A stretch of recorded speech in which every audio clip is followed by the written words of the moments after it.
Every 2 years, Young Disciple Ministries takes a group of young people from America to the Philippines to do evangelistic work and outreach. The purpose of the trip is to train the young people for service, and then give them practical experience in the field.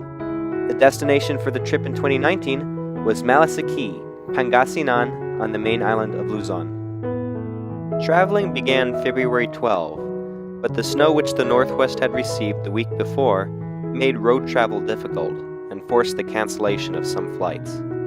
But thank God everyone made it to Seattle on time, where the mission experience team would be flying out from.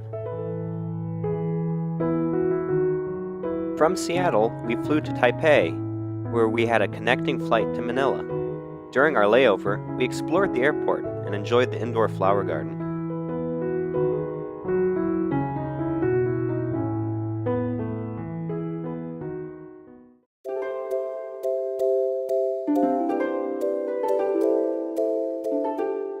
The 2-hour flight from Taipei to Manila was breathtaking. I was glued to the window watching towns, islands, and clouds fly by.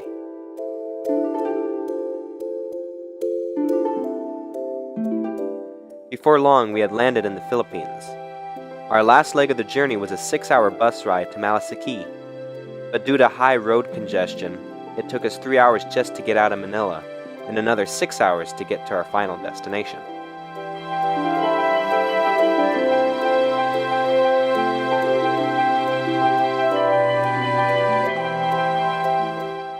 Okay, we are in Malasiki, and I'm not completely sure how you pronounce that name, but that's how I pronounce it. We're in Malasiki, and this is the place where we're staying, and there's these little huts, 4 little huts that we're staying in. We've each been assigned to one. We each have at least one other roommate. So yeah, we got 4 huts here. Bathrooms right there.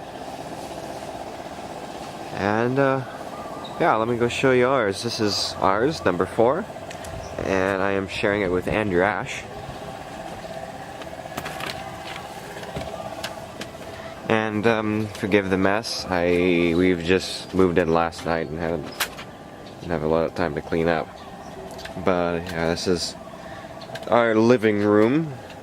Kind of spacious. Seating. There's the door. Got shelving. Got kind of a sink here, a wannabe sink. It's not hooked up in any way. And these are our beds. We've got mosquito netting. Had to put that up last night. It was up till 1 o'clock putting them up. Well, we did get here about 11:30 anyway, so that didn't give us a lot of time. And so yeah, these are our bedding. Small but comfortable. Pretty neat. The day after we arrived, training began. In order to be the most effective for Christ that we could be, we had to learn proper speaking habits. In the book, Counsels to Parents, Teachers, and Students, Ellen White says, "Many have allowed themselves to form the habit of speaking in a thick, indistinct way, as if their tongue were too large for their mouth. This habit has greatly hindered their usefulness." She furthermore says, "When you speak, let every word be full and well-rounded. Every sentence should be clear and distinct, to the very last word." We learned to speak clearly and distinctly, but just as important as speaking distinctly is, speaking with enthusiasm is also very important. It is interesting what Mrs. White says on the subject of enthusiasm. She says, "1/2 of the interest in a meeting is killed when the participants do their part in an indifferent, spiritless fashion. They should learn to speak in such a way that they can edify those who listen. Let everyone connected with missionary work qualify himself to speak in a clear, attractive way, enunciating his words perfectly." Commenting on how Christ spoke to the people, she writes, "The Savior's voice was as music to the ears of those who had been accustomed to the monotonous, spiritless preaching of the scribes and Pharisees. He spoke slowly and impressively, emphasizing those words to which he wished his hearers to give special heed. Old and young, ignorant and learned, could catch the full meaning of his words. This would have been impossible had he spoken in a hurried way and rushed sentence upon sentence without a pause. The people were very attentive to him, and it was said of him that he spoke not as the scribes and Pharisees, for his words was as of one who had authority. It had never before occurred to me how important it was to speak properly. Could it be that the way we speak, even more so than the words we say, affect those we speak to? Could speaking of Christ indifferently and indistinctly cause those to whom I am speaking to reject the truth and be forever lost?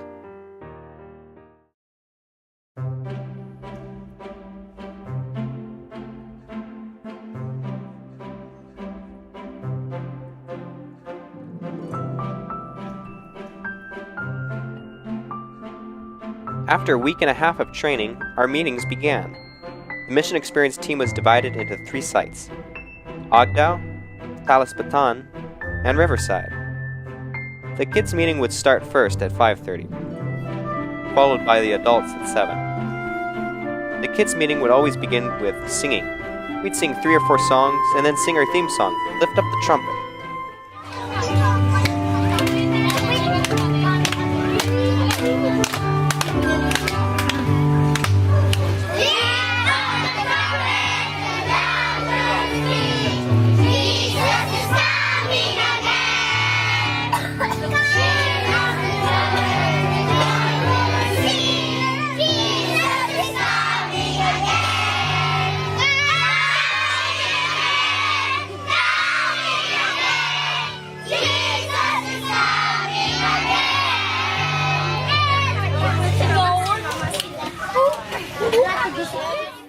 We'd use hand motions with the songs, which made singing more fun and engaging for the kids. After our song service, the speaker would tell a Bible story and a lesson. Then lastly, the kids would do a craft. But our meetings were not just to entertain the kids. We taught these kids the gospel. They learned about Jesus and many of the precious truths of the Bible, such as salvation, the second coming, heaven, and the Sabbath.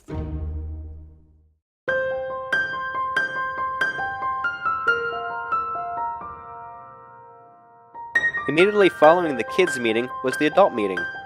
Besides the sermon, there would be a health talk and a quiz on the previous night's topic. The meeting would always open with our theme song, Bugan Buhay Ka Kristo, which in English is New Life in Christ. And every night we'd close with Ang Dalangin, our prayer. The mission experience team received an incredible blessing while working in the Philippines. The lives we touched us, and we can genuinely say that we didn't return home the same. Mission experience has been such a blessing to my life personally, because it has shown me that God can take unqualified and incapable people like me, and not only work in my life, but work through me to bring others closer to Him. He takes my weaknesses and transforms them into His strength. One of the biggest blessings was being able to interact with the kids and get to give them hugs and tell them stories, sing them songs. It's been just one of my favorite things overall. One night I spoke about the second coming, about how Jesus would come and then He would take us all to heaven. And so I got done speaking and I went to sit down, and Miss Jessica got up and she said, "Do you want to go to heaven?" And of course they all said yes. But there was this one boy who was jumping up and down and yelling, "Yes, yes, yes." It was just so exciting to see how enthusiastic he was about this message that he had just heard about Jesus coming again. One night there was a group of kids, and they were not in the meeting, they were off to the side. It was all guys, and there was one little girl with tangled hair and a pink shirt. And I kind of casually invited them to the meeting. They didn't respond. But the next night, the little girl came to the meeting. And over time, it was amazing to see the change. Even visibly, her hair was brushed, and her face, she was so happy. It was a joy to see the change that just a few short days with Jesus can make. And on the night of the baptism appeal, when Ashley gave the appeal, she was one of the kids who responded. One of the little girls there, her name was Reese Jillian, her and I really connected. And over the course of the meetings, I could tell that she was really interested in it. The very last day we were holding our meetings, on Sabbath, she was going to get baptized that day. So they were at the church, but apparently her father didn't want her to get baptized, so she wasn't able to. But that night at the meetings, when I was the one doing the story that night, and about heaven, and I was just looking at her, and she just seemed so enthralled by it. Like, she just couldn't wait to get there. And I know God was moving her heart. And after the meeting, she gave me a big hug, and she's like, "I promise I'll see you in heaven." And it just touched me so much to know that just over the short course of these meetings, that it could just touch this little girl's heart, and that she could just want to be friends with Jesus. The day that I was supposed to preach the sermon on the Sabbath, the title of the sermon was Created for Something Better. And I did not feel very well prepared for that sermon, to say the least, but God is so good. When we got off the bus at Site 2 and started walking down the road, Caleb and I stopped and prayed, and after that, it was like I felt a little better. And after the kids came up and welcomed me, and they cheered me up a little. Then during the children's program, Miss Jessica went over or listened to me give some of my script to her. And when this actual sermon came, God carried me through. I, at one point in the sermon, felt physically weak, but God just had carried me through, and I could see a face or two visibly move. And it was such a blessing, because when we are weak, then He is strong. As we were leaving, which was very hard to do, I was saying goodbye to one young man, and I said, "See you in heaven." And he turned to me, he said one word, "Soon." These locals believe from the message that God has given them through us, His humble mouthpieces, that He's coming back. There is nothing more important than reaching souls. On our last Sabbath in the Philippines, the team had the privilege of seeing 27 children and adults commit their lives to Christ through baptism, with many more requesting Bible studies. It was incredible to see these people giving their lives to God, and to think that God used incapable youth to do it is extraordinary.